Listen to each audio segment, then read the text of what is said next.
OK, aujourd'hui, on va faire un petit peu de contrôle de moteur DC, puis on va utiliser une méthode qui est pas très connue, je pense, mais qui est quand même très élégante, puis qui fait quand même pas pire la job. OK? Euh, on va faire un exemple, puis au début, bon, on va regarder sans la compensation, puis après, on va voir que ça donne avec la compensation. Donc, on va prendre un petit contrôle de moteur DC simple, puis on va regarder que ça donne. Donc, ici, on a du schéma avec un moteur, puis une source de tension connectée dessus. On sait qu'à l'intérieur du moteur, il y a une résistance interne, puis une force contre-électromotrice qui va être générée quand le moteur va tourner. Il y a deux équations très simples pour décrire tout le comportement du moteur DC. Donc, on connaît la vitesse avec la constante K oméga. La vitesse va être égale à K oméga fois la force contre-électromotrice. On a le couple aussi qui est égal à Kt fois le courant du moteur. Donc, la force contre-électromotrice qui est générée à l'intérieur du moteur est directement proportionnelle à sa vitesse. OK, ça c'est important. L'autre chose qui est super important aussi, c'est que le couple est directement proportionnel au courant du moteur. OK? Donc, pour un moteur DC, c'est deux équations extrêmement simples pour décrire ce comportement. Maintenant, prenons un exemple. Si je mets 24 volts sur mon moteur, qu'est-ce qui va se passer avec la vitesse? OK? À quelle vitesse il va tourner? Ben, ça dépend du couple qui est appliqué dessus. OK? Prenons un exemple avec 0,027 Nm, une résistance interne de 0,178 ohms, euh, un côté qui est 0,027 Nm par ampère, puis un K oméga qui est 1 sur 0,027. Tu vois, c'est la même chose. Radians par seconde par volt. Ça, c'est des données que j'ai prises dans une fiche signalétique de moteur DC. Euh, on va essayer de trouver la vitesse maintenant. Donc, la première chose à trouver, si j'ai le couple, ben, c'est trouver le courant du moteur. Donc, le courant du moteur, ça va être le couple sur côté. Donc, ici, on a 1 ampère. Ensuite, on trouve la tension au borne de la résistance interne ici. Donc, si je connais la tension qu'il y a là, je connais la tension au borne de la résistance interne, ben, je connais la force contre-électromotrice, puis je vais être capable de savoir quelle vitesse il tombe. Donc, la résistance interne, 0,178 fois 1 ampère, 0,178 volts. Donc, la force contre-électromotrice, ben, c'est 24 moins la tension qu'elle a, 23,82 volts. Donc, on trouve oméga, qui est 882,3 radians par seconde. Donc, 8425 tours par minute si tu as le meilleur tour par minute. On a le couple. Mettons, OK, ça c'est beau. On connaît la vitesse. On voit que la force contre-électromotrice est un petit peu plus petite que la tension que j'ai appliquée sur le moteur. OK. Prenons un autre exemple. Si j'augmente le couple à 0,5 Nm, qu'est-ce qui va arriver? Ben, le courant, il va augmenter beaucoup, hein? On passe de 0,27 à 0,5, donc on va passer de 1 ampère à 18,5 ampères. OK? Donc, la force contre-électromotrice, ça va être 24 moins 18,5 fois 0,127. Donc, ça, c'est la tension en bord de la résistance interne ici.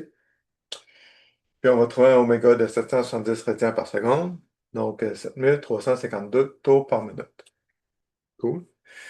Je vais faire une pause. Puis, je vais maintenant montrer un petit circuit qui va parler de la compensation, qui va compenser le R interne, le IR interne ici. Puis, on va refaire le même exercice.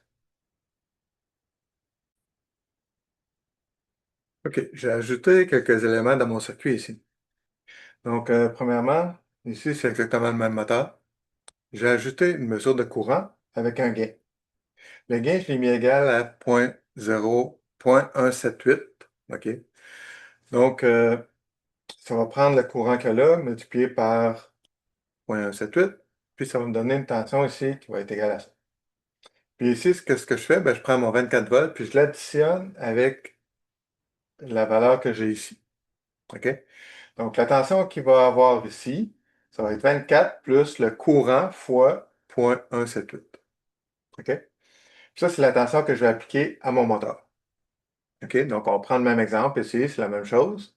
Courant dans mon moteur, c'est la même chose. La tension au bord de la résistance interne, c'est la même chose. Maintenant, ma force contre-électromotrice ici, il faut que je trouve la tension qu'il y a là. 24 plus 1 ampère fois 0,178. Donc, ça c'est la tension qui est ici, moins la tension au bord de la résistance interne, ça va me donner 24 volts. Donc, oméga va être égal à 888,9 radians par seconde ou 8488 tours par minute. Cool.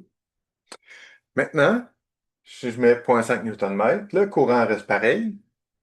La tension qui va être générée ici, ça va être 18,5 multiplié par 0,178, que j'additionne à mon 24 volts, moins ce que j'ai au bord de ma résistance interne, donc 18,5 fois 0,178, tu me vois venir, ben, ça me donne encore 24 volts. Donc, le moteur, peu importe la coupe que je vais mettre, va tourner toujours à la même vitesse. Cool. Donc, c'est ça la compensation hier. C'est ça qui est le principe derrière la compensation hier. Évidemment, en pratique, qu'est-ce qu'on va faire? On va se mettre un gain ici variable. OK? Parce que si on met le gain trop élevé, ça crée de l'oscillation. Ça se met à osciller, puis le moteur, ben, il ne tourne pas à vitesse constante. Donc, ça, on veut absolument pas ça. Donc, on va mettre un gain qui va être un petit peu plus petit que 0,178 en réalité, pour que ça reste stable. Donc, ça ne va pas donner exactement parfaitement ces performances-là. OK? En théorie, c'est beau, mais en pratique, il faut faire des compromis. Donc, on va s'approcher quand même de 0,178 pour avoir quelque chose qui va être stable puis qui va fonctionner dans tous les cas. Cool. Je vais te montrer aussi en pratique un peu qu'est-ce que ça peut donner. Ici, c'est fait pour un petit circuit en contrôle linéaire, OK? Ne fais pas passer des centaines d'ampères là-dedans. Ça va brûler, ça va pas trop long. OK, mais des petits moteurs DC, genre un petit train électrique, là, ou je sais pas, moi, une petite auto téléguidée qui tire pas beaucoup de courant, là, ça peut faire. OK? Donc, évidemment, ça, c'est un circuit qui va faire en sorte que le moteur va tourner toujours dans le même sens. On ne pourra pas reculer avec ça. Donc, on a notre moteur ici, on a une source de puissance, de tension. Bon, ici, on a notre mesure de courant. On va prendre une très petite résistance, puis on va mesurer la tension à ces bornes. Comme ça va être notre mesure de courant ici. Ici, on pourrait avoir un amplificateur non inverseur. C'est très important parce que tout ici va fonctionner en 0 et VCC. Donc ici, on a un gain non inverseur qu'on peut faire varier de 1 à 11. OK. Ici, ça, c'est ma référence. C'est ce que je voudrais avoir comme force contre électromotrice dans mon moteur. OK? Donc, c'est une référence. Puis, c'est ce qui dit à quelle vitesse que notre moteur qu'on veut que notre moteur tourne, dans le fond. Ici, on a un additionneur non inverseur. Donc, on va additionner la référence ici, plus la mesure de courant fois le gain. OK? Euh, Ensuite, ici, on a un petit filtre. Ici aussi, il faut filtrer parce que le moteur DC il tire pas du courant très DC. Il y a beaucoup, beaucoup de variations sur le courant. OK? Euh, Puis ici, on a notre transfert de puissance monté sur un radiateur thermique pour évacuer la chaleur. Puis, dans le fond, c'est l'ampli de puissance. Donc, on veut ici que la tension sur la projectrice soit la même que la tension appliquée ici sur le moteur.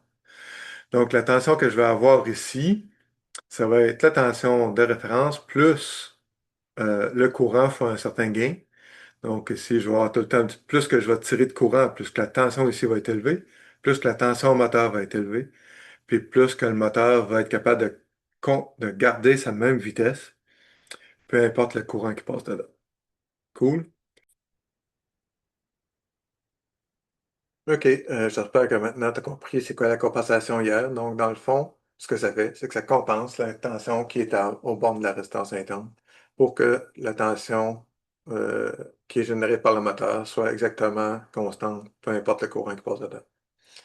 Donc, si tu as aimé ma vidéo, je t'invite à liker, t'abonner à ma chaîne, puis à mettre le petit pouce pour les notifications